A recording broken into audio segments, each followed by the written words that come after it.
Hello, welcome to tonight's Travel Talk, Botswana, Africa, with Dr. Sunil Khanna, Professor and Robert and Sara Rothschild Endowed Chair in Global Health at OSU. The OSU Alumni Association online Travel Talk series is our way of connecting the people of OSU and the places we go with our group travel program. Welcome. For folks that are new, we offer a variety of tours, land tours, cruises, trains, trips, riverboat tours, and there can be exclusive OSU departures as well as departures with a mix of other schools.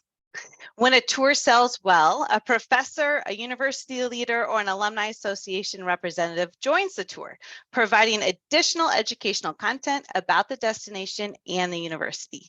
Not only are you learning more by us sending an ambassador, but they also assist with tour logistics and help ensure that you have a great time.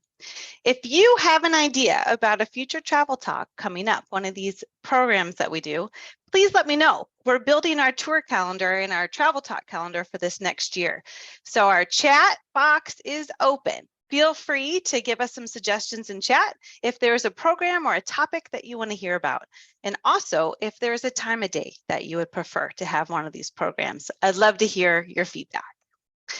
So for tonight, we have a really great presentation.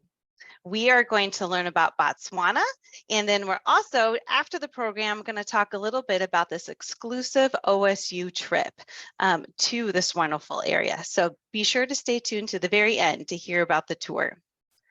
But now on to our actual program. Dr. Sunil Khanna is a professor, as I said, in the Sara and Robert Rothschild's Endowed Chair in Global Health at OSU. He received a doctoral degree in biological anthropology and human genetics from the University of Delhi in India, and a doctoral degree in cultural anthropology from Syracuse University. He is internationally known as an expert in the areas of biocultural medical anthropology and anthropological demography. A lot of mouthful of those words. His research broadly involves examining the relationship between culture and health. Tonight, you're going to learn about OSU's Botswana Global Health Initiative and Sunil's experiences in Africa, as well as a visit with Bob and Sara Rothschild. You'll see them there on our screen. Say hello.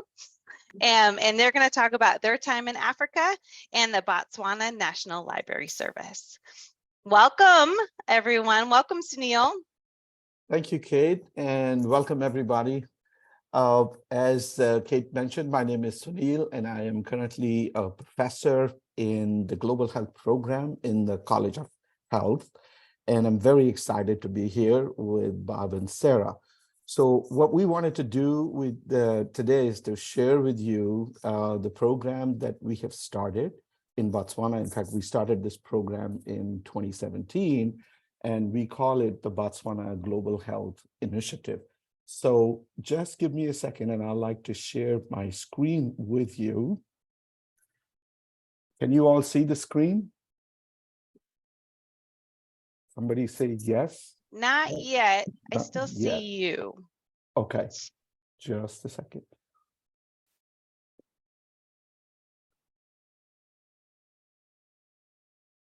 How's that? It's just loading up. Yep, we see you. Okay. And the screen. And the screen. Okay. So as I mentioned, this Botswana Global Health Initiative started in 2017. And the primary goal of this initiative is to promote health and sustainable change in rural Botswana. This is an initiative, and as any major initiative, is a collaborative effort. And currently we have, as College of Health, we are working in collaboration with Robert and Sara Rothschild Family Foundation in Botswana. We are also working with government of Botswana, especially the Ministry of Health and the Ministry of Youth, Gender, Sport, and Culture, and our partners here at Oregon State University Foundation. So before I get too deep into the activities of the initiative and what we have been doing, I think it will be really important for all of you to hear about how this all started. And at this point, I would like to welcome Bob and Sara to come and tell us about their story in Botswana, because our initiative actually starts in 2017, but it's built on the work that Bob and Sara have done in Botswana since 2008 or 2009. I'm not sure about the exact year, but I would really like to ask Bob and Sara to provide us with more context for this. Bob? Hi, I'm Bob, and this is Sara. Can you all see us? Okay. I'm going to let Sara start a little bit because Sara was the first person in our family to go to Botswana while I was in South Africa helping with a family that introduced us to Africa and introduced us to the idea of building libraries. And so I was working on a library in Cape Town while Sara was in Botswana with Habitat for Humanity. And I'll introduce Sara and she'll say a little bit about that. The year was 2005. There was a group, I joined with two other friends one was the leader, we were in most of our group was over 60. We were mostly women, and we were going to build two houses with this habitat. And I thought this is going to be a real adventure. There was no electricity in the village. There was no running water. And we brought our own tents to be able to have shelter while we were there for 2 weeks. And I kind of wondered, am I up for this? And when I got there, I realized the people really welcome you, and it all was an amazing adventure. Someone from the village cooked for us during the 2 weeks we were there over a fire. And so it was a different way of living. And we've had a lot of gratification from the work that we did together with the people in the village who were helping to build these houses. While we were sitting around the campfire one night, a friend who was on this trip said, Sara, Bob is in South Africa building a library in a township. Why don't you have him come here and build a library? So that is kind of the seed of the idea. I brought it up to Bob. We had sold our company, decided to form a foundation, and we were in good health. We thought maybe we have 10 years of being able to do a volunteer project. And so we thought, you know what, we'll just start out and see what happens. Neither of us were especially versed in community development. My background's in community health nursing, so I'm very interested in the program that Sunil is involved with. Bob was in construction, among other things. And that's about it. We didn't understand or know, or we kind of learned as we went about community development, how to not try to go into a place and say what we thought they needed, how to ask them what they needed, or if there was anything we could help with. So when the idea of the libraries got around, we started getting lots of requests from different villages. Initially, we had just started, and we just thought, well, we'll just come here to this village and build one.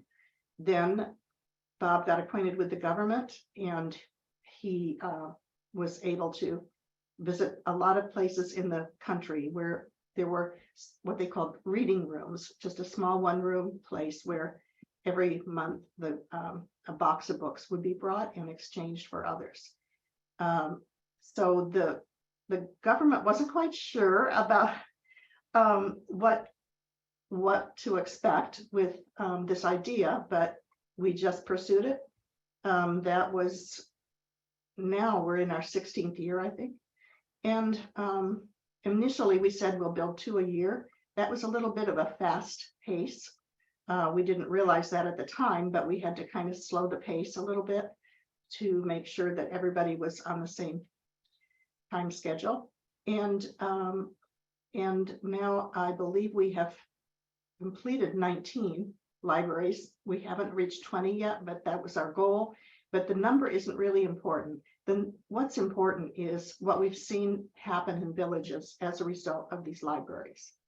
At the time, they were trying to bring internet out to the rural areas. And so we We were able to provide a shelter, sometimes the only place with a roof in the village. And it's all been an amazing experience and very gratifying. And I think when you think about what you're going to do in your retirement, and I couldn't have imagined doing this. So, but as it turns out, I think it's been a really healthy thing for us to do, even though it involves some pretty strenuous travel. But just the excitement and that we see when we go there and find out what's happening in the villages, learning to know another culture, it's been really an amazing experience.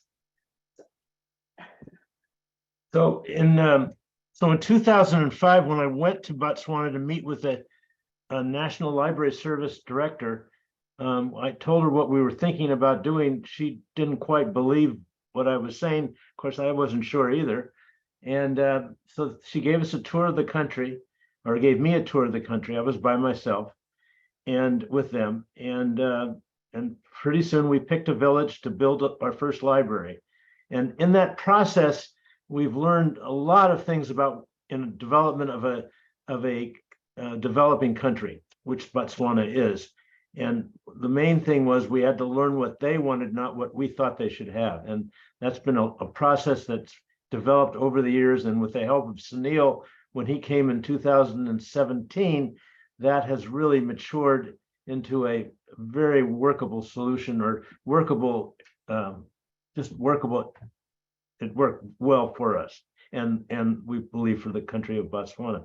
One interesting side note is the first village that Sara went to, Motlako, didn't have any electricity.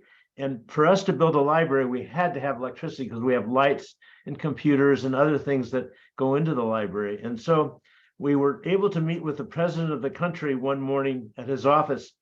And in the meeting, I said to him, I said, we have a problem. We came to Botswana because of the village of Motlako, where Sara came for habitat. And I said, to build a library there, which they badly need, they have to have electricity. And there's no electricity on the schedule, and it might be years away. And he just looked at us, asked a few questions. So after we left the meeting, about 3 days later, there were sub headlines in the newspaper that Motlako was getting electricity within the year that we were after that meeting. So that was very exciting. And since that time, we have now built a library in the village of Motlako. It's right now they have a fabulous librarian that's doing a lot of things with this village. It's only a village of about 2,000 people, but it's amazing what they're accomplishing with this librarian that has been with the village now for 2 years. So that covers our story pretty well. And I think I'd like to turn it over to Sunil. We got involved with, as I was an alumni of Oregon State, and thought, if we could work with Oregon State and the School of Public Health, and working with communities and having students come and have an experience of how that all works, and how they can be involved, and how they can have an input and hopefully have an impact on the community. And since that time, since 2017, it has been, I would say, a very successful program, thanks to Sunil and the students that have gone there. And I think that pretty well covers it, and then we can answer questions at the end.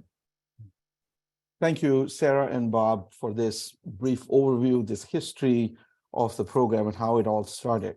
So I first visited Botswana in the fall of 2016 when Bob and Sara invited me for the first time. And in fact, at that time, I had no idea how far the travel would require, although I used to travel to India. But this is even 3 or 4 hours farther than the travel time it would take to get to India. When I got there, I got a very good tour, a comprehensive tour of the library, several libraries that Bob and Sara had built.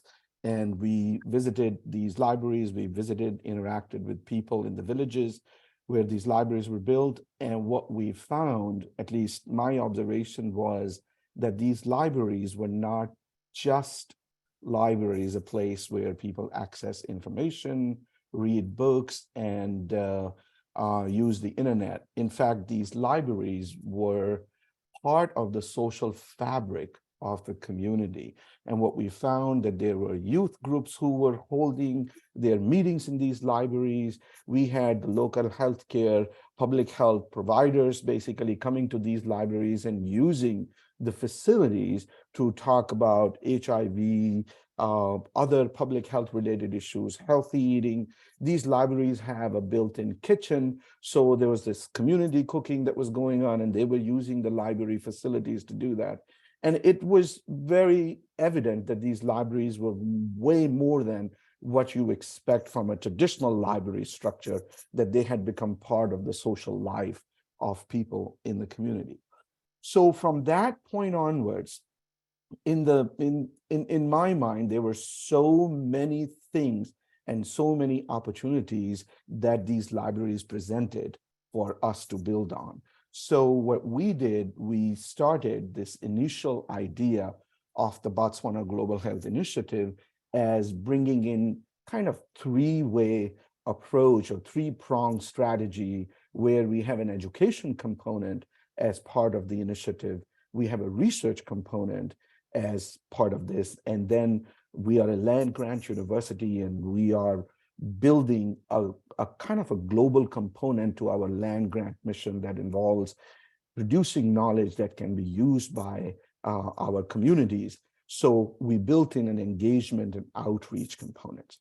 So right at this point, Botswana Global Health Initiative provides internship and community-based learning opportunities and education opportunities for students at the undergraduate level, at the master's level, and at the PhD level. And we have students over the last, since 2017, we have had about 46 students who have participated in our program, keeping in mind that we were not able to go to Botswana for 2 years, that is 2020 and 2021. So there is this very strong education component to our initiative.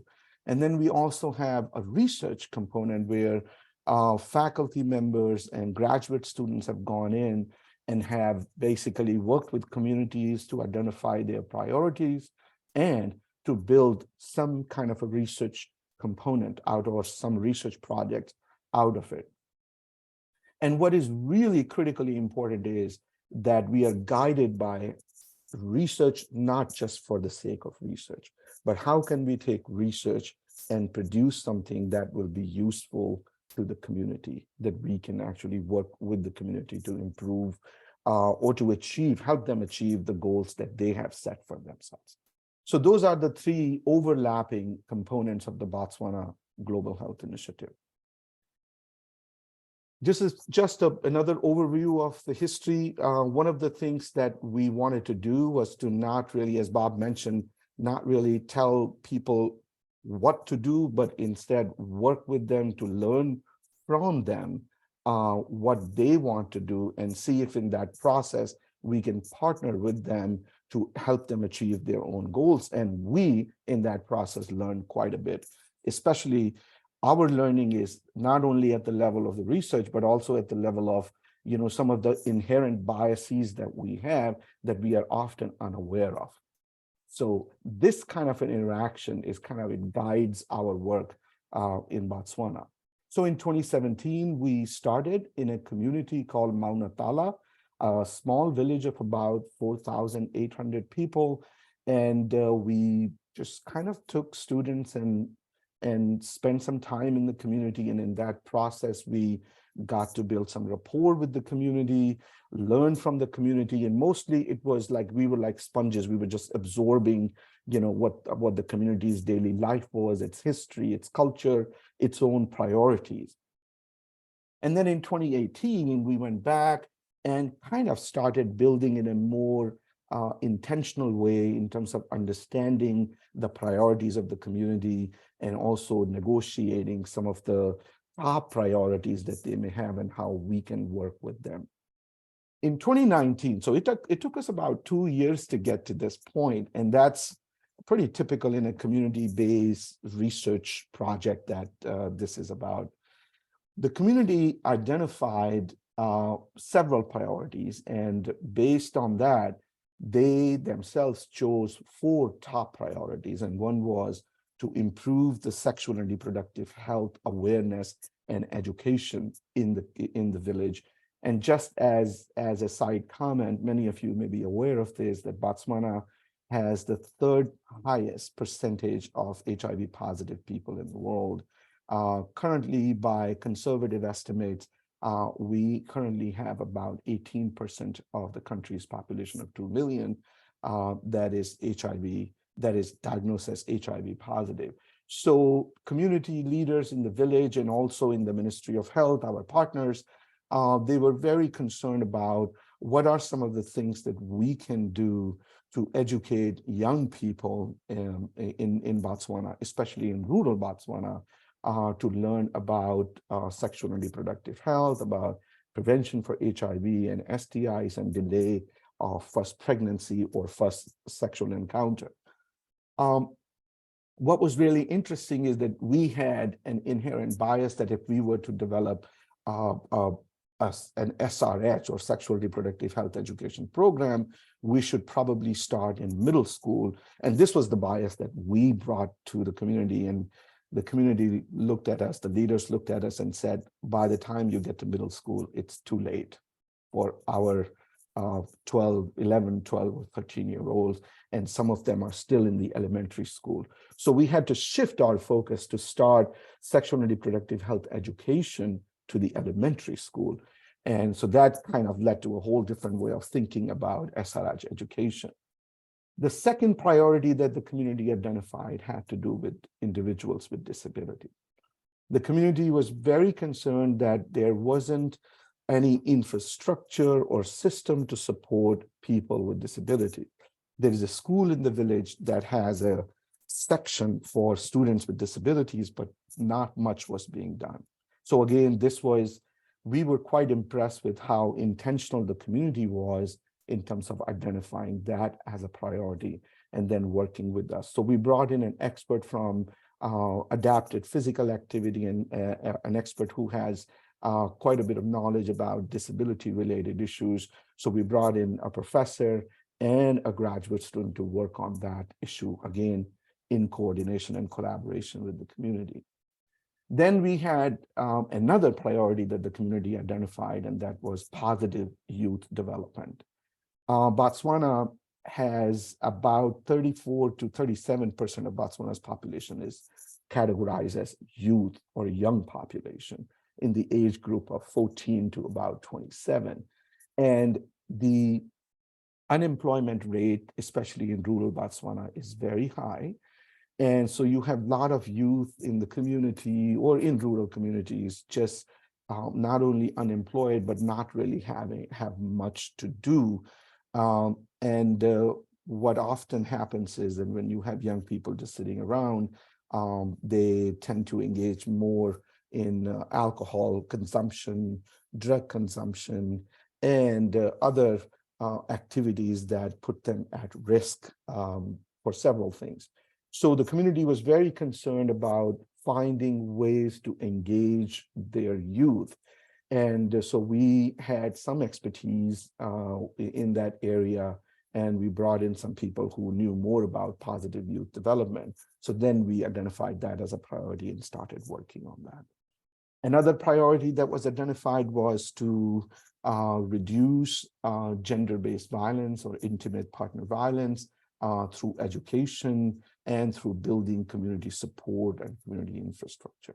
And again, these 4 priorities were not the priorities that we as researchers had. These were the priorities that the community identified, and we started working on them.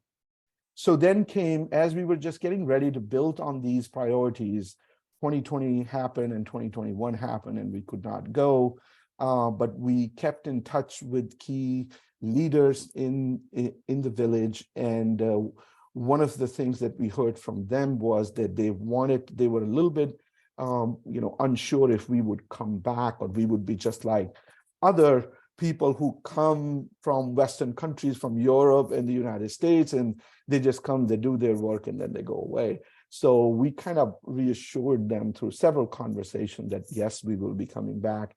And in 2022, we went back and spent about 6.5, 7 weeks in the village, pilot testing some of the strategies that we had developed based on conversations with people in the community, and also based on some of the literature-based knowledge that we have developed.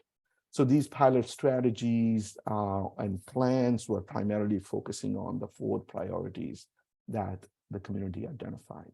And then in 2023, we are very excited to go back to Botswana. In fact, I'm leaving on June 17th, and the students will be joining me in Botswana at the same time.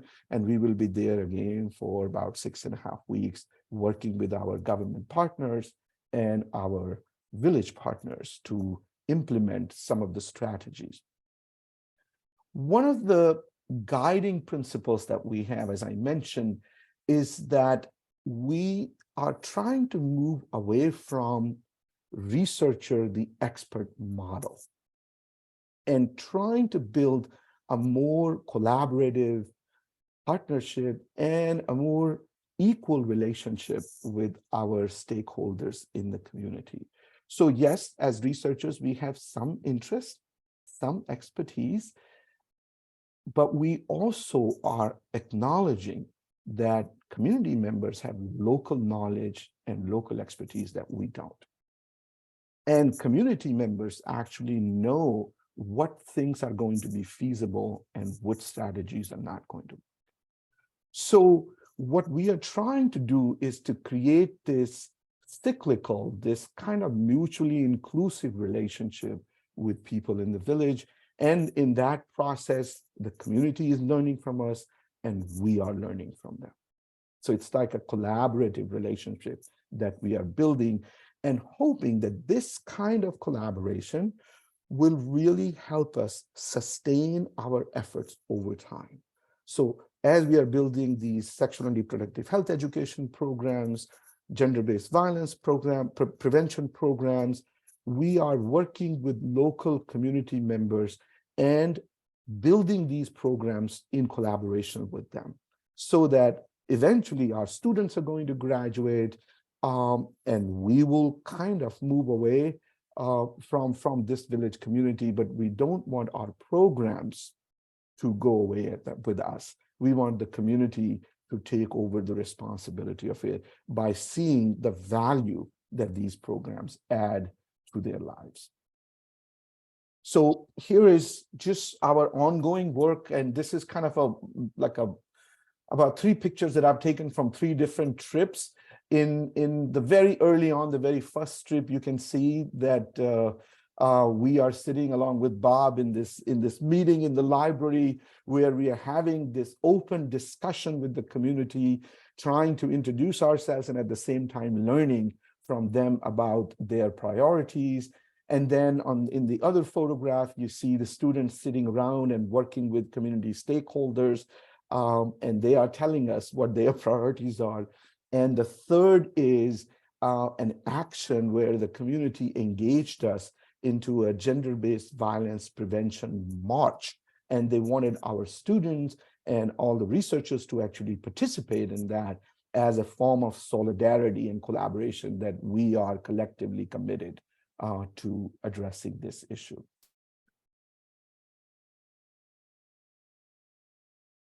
We are working in this very small village of Botswana, as I mentioned, and these are some of the statistics that we have. And I just wanted to kind of give you this little picture, just to give you a snapshot of the community that we are working on. I'm very quickly going to move on to our first priority and tell you a little bit about positive youth development and alcohol use. Here we are working with the community, and we have developed a community advisory board of youth leaders, community stakeholders, and healthcare providers. And we are looking at what are some of the assets that the community can use to address this issue, and how can we best work with youth to have a positive orientation towards life.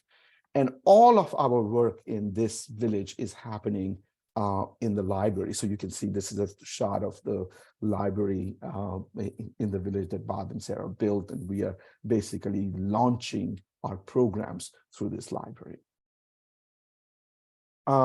Here is another project, another snapshot of the children that we are working with, children with disability in schools.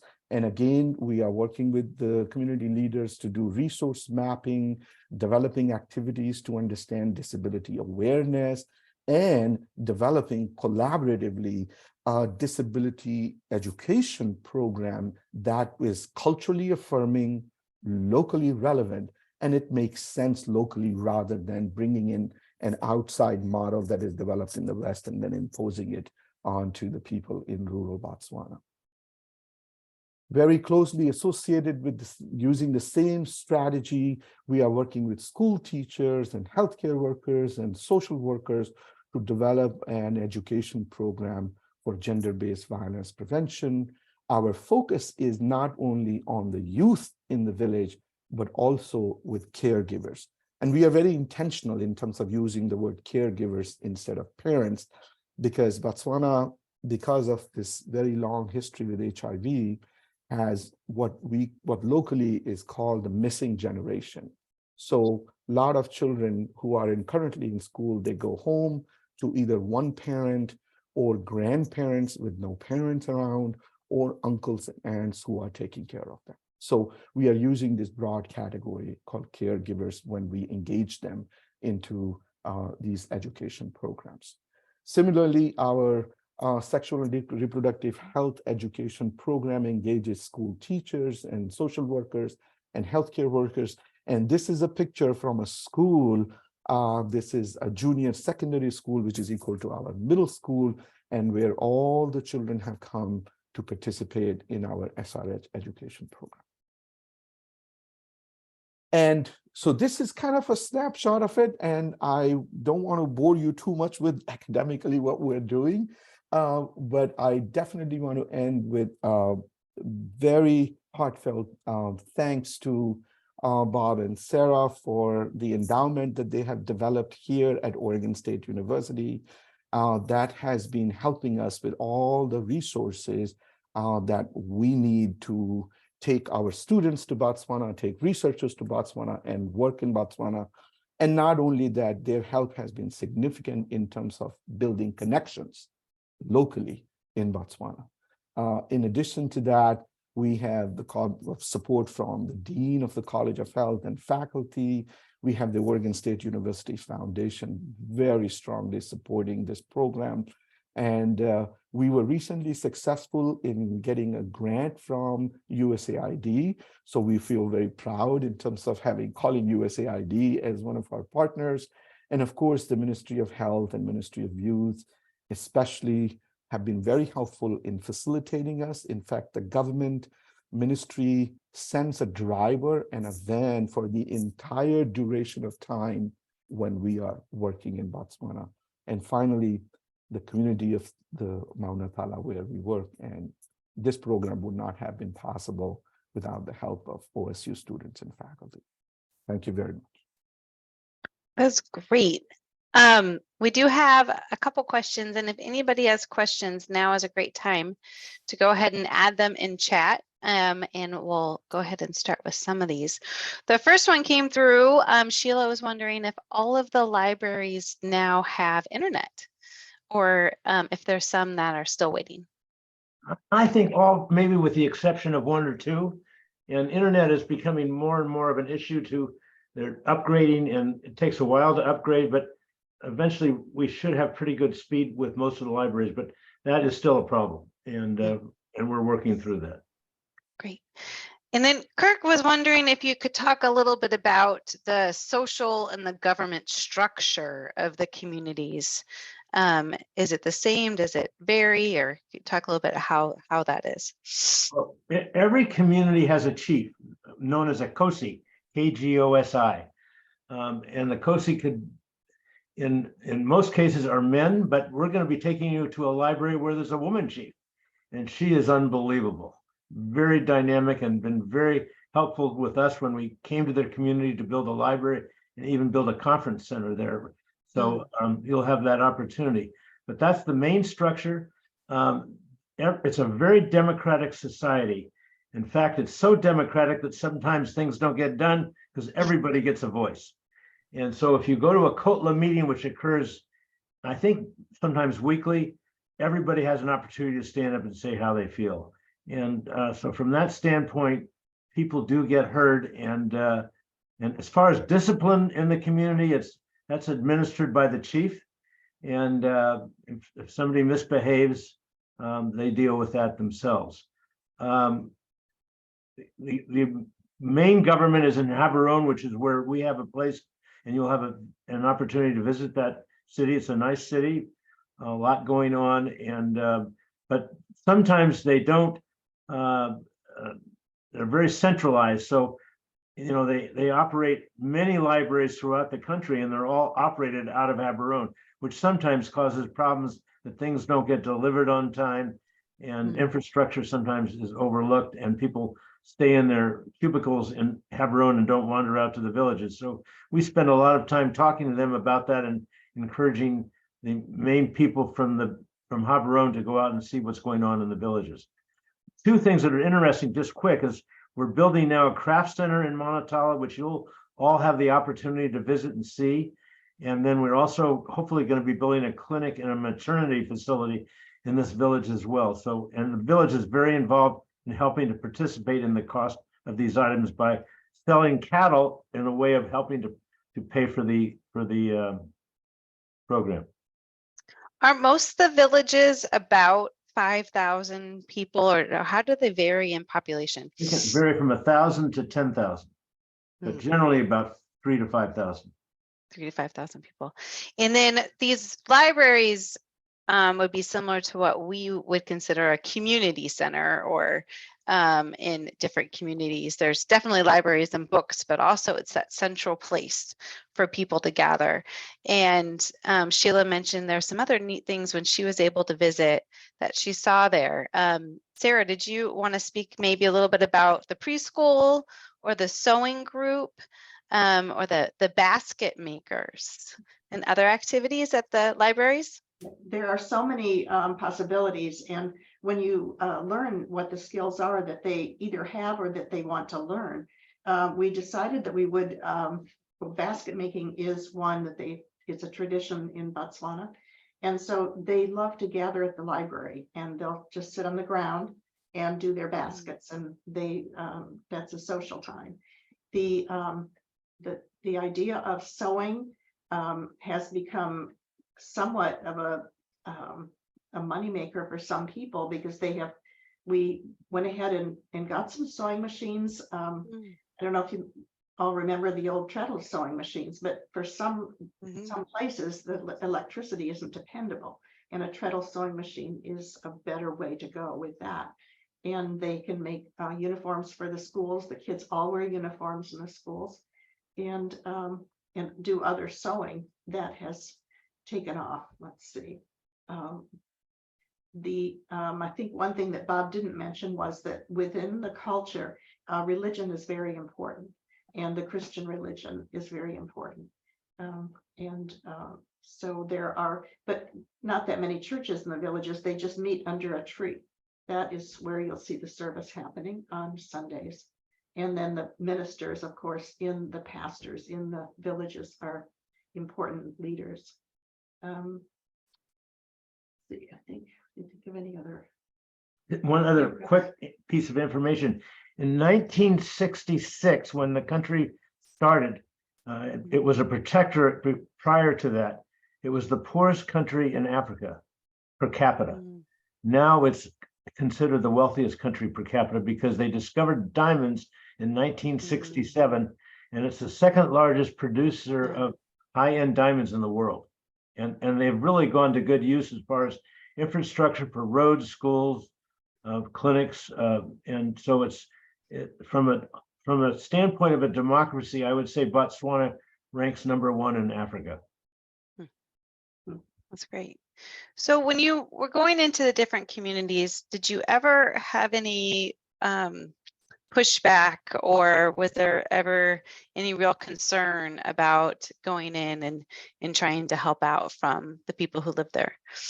No, it's the reverse. Everybody wants a library, even though they're not sure what a library is. So that's because they don't have main facility. They don't have facilities where people can gather in most of these rural communities. So that's why I think they really wanted it, is to have a gathering place and where people could learn. So we've had anything but pushback. Wow. So this all started with your trip with your group of ladies, Sara, into Botswana, and it became a passion and continued to grow from there. That is just amazing. And Sunil, we had another question, just trying to refresh our memory of what you talked about earlier in the talk of how the university and Bob and Sara, how you all just came together to start working together. Do you want to refresh our memories on that part of the story? So I was sitting in my office, and I got a call from, at that time, our dean, Dr. Tammy Bray. And usually for a faculty member, this is a very unnerving call if a call comes from the dean's office. And I was nervous, and she said, are you available? Can you come to my office? I was sweating. So walking from my office to the dean's office, probably the longest walk I had. And I got in there, and Tammy told me that she had just met with Bob and Sara, and they had started a program. They have been working in Botswana, and they would like to talk to a faculty member who has interest in global issues and global health issues and all of that. And my question, and Bob and Sara, I am admitting it in public, my first question to Tammy was, where is Botswana? So, and I was very honest with my ignorance, because at that time I was working in South Asia on community-based projects, and mostly in India, Nepal, Sri Lanka, and so I was excited about this opportunity. So from there, had a phone call with Bob and Sara about Botswana, and after the phone call, I just knew that this is the place where I wanted to go and learn more and work there. So it started as kind of trying to understand what work had already been done and how we can build on it. And when I visited Botswana, I think I picked up on the opportunities for learning for students there. And not just that, but I felt that our students will be very safe here. This is a nice country to visit. Infrastructurally, it's quite well developed, and yet it has some of the issues that we can address and we can help. So that's how we started working on it. Wow, that's great. And how many students do you usually travel with when you head down? So typically the number ranges from about 6 to 14. I rather say close to 6 would be better, because last year we had 14 students, and 14 students in a community of 4,800 people. Everybody was a little overwhelmed. And so I think what we are hoping to get to the point where we have each year 8 to 10 students coming in. But what has also happened is, and this is something that in 2024, when people visit, they'll be able to see us working in real time at the craft center where we are, which we are building here. Our doctoral students are so passionate about working in Botswana that this year I will have 4 doctoral students who are going there for the 3rd time. Wow. So we have some students who are continuing over time, and we have some students who are just coming in one time, undergraduates and masters, and using this as a learning opportunity. Was for students who are doing research, they go there, they can't wait to get back.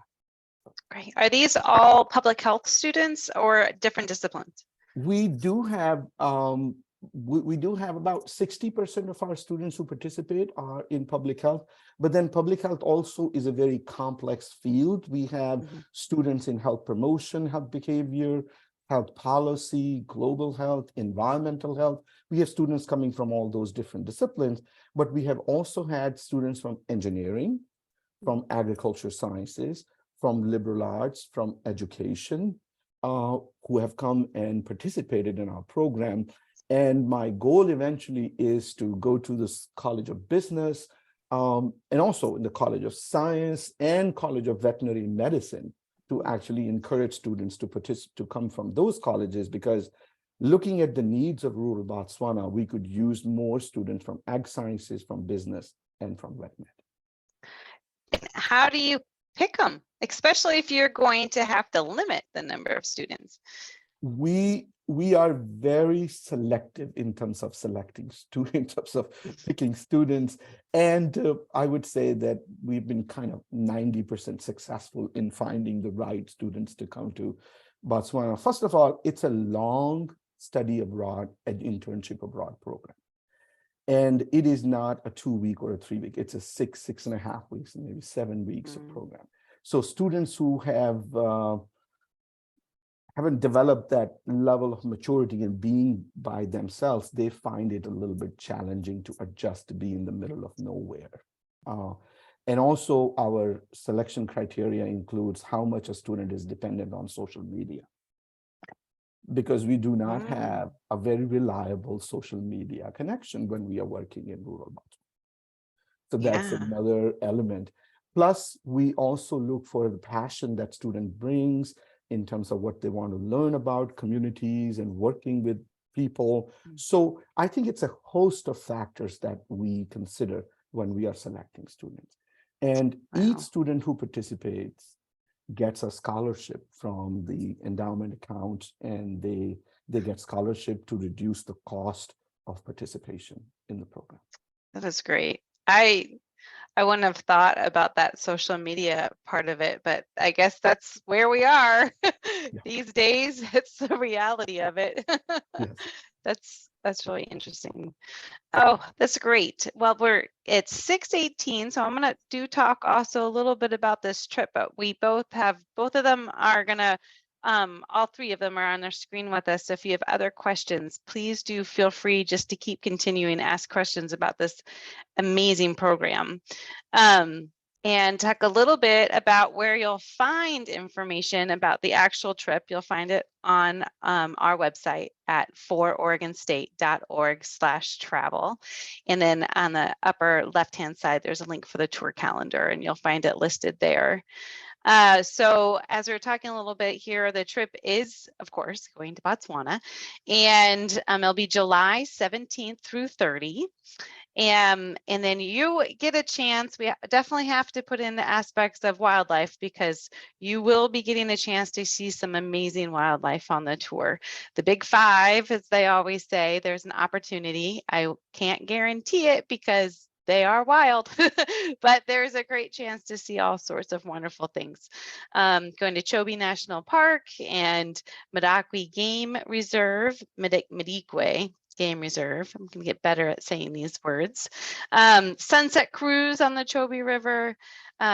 We'll get to visit with Sunil and the students and in the communities too. So that's going to be just a great experience. Visiting the local libraries and the communities, learning about Elephants Without Borders. So the Nata Bird Sanctuary, Wild Dog Reserve, there's just, the trip is just filled of experience after experience after experience. And I'll say that both Sara and Bob and Sunil helped us put this whole trip together. This is one that they have taken other folks on before. So we followed Bob and Sara's model on their tour. So you really get a chance to see a lot of really great things. Also on the call with us today, we have Sheila and Mike Goodwhite has joined us tonight, and they had a chance to go on this trip a few years ago. And they just came back raving. I will still remember, of course, I'm an Alumni Association Foundation employee. And when Mike was still our CEO of the foundation, he came back from the trip and did a presentation to all of us at the foundation about his tour with Sheila. And it was amazing just to learn about it and see all the photos and see a little bit about what they experience when they're down in Africa. I mean, as he says, this trip is a chance to see Africa and deepen your understanding and appreciation of OSU's global presence. It's just an amazing experience. These are some of the photos from Sheila that she came back from her trip. This is one of the libraries, and Bob and Sarah, if you know the exact library, you're welcome to chime in, or Sunil, you know which one it is. Which one is it? This is the library in Mount Natala. In Monotala. Yeah. This is the one they'll see, or they'll be working in. Yep. Wonderful. And then they had a performance while there. When you go visit the communities really do open up and really welcome you. And that was part of their visit. And this is also some community members in one of their libraries. And can you tell from the inside which one this one is? Not really. Yeah. That's Great. probably Monotala, but I'm not sure. Yeah. And then, of course, the wildlife. We have to throw in some wonderful pictures of animals, be able to experience wild dogs and elephants, leopard, possibly, you never know. And of course, some lions, rhinos and monkeys, and all sorts of birds. So it is a really great tour. So we have another question real quick that popped through here. Oh, Nick and Lisa were wondering about if your work supports communities as well as protects and restore the natural resources in the biology as well. Is there any work within there too? Not as far as what we do, but we obviously know a lot of people that are involved with that.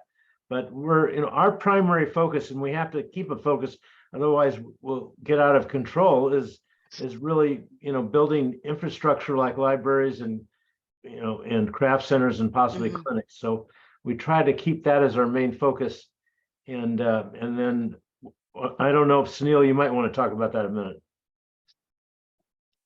I think in future, we definitely want to branch out into that, because these are some of the priorities that we are learning from our government officials in Botswana. And fortunately, we are at a university that has such tremendous expertise and diversity of expertise. So in future, probably in the very near future, we want to kind of branch into that direction and take some conservation biology experts with us to Botswana. So this is, again, building OSU's presence in Botswana, and then hopefully from there into sub-Saharan Africa, other regions.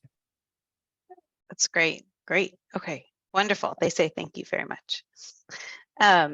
So this, as we're getting near the end, if you have any other questions, pop it in. But this is mostly the end of our talk. I went through some of these photos, so I'm going to go through them. I want to go back to where I was. Just wanted to show that slide again of just summarizing the trip and our wonderful animal pictures.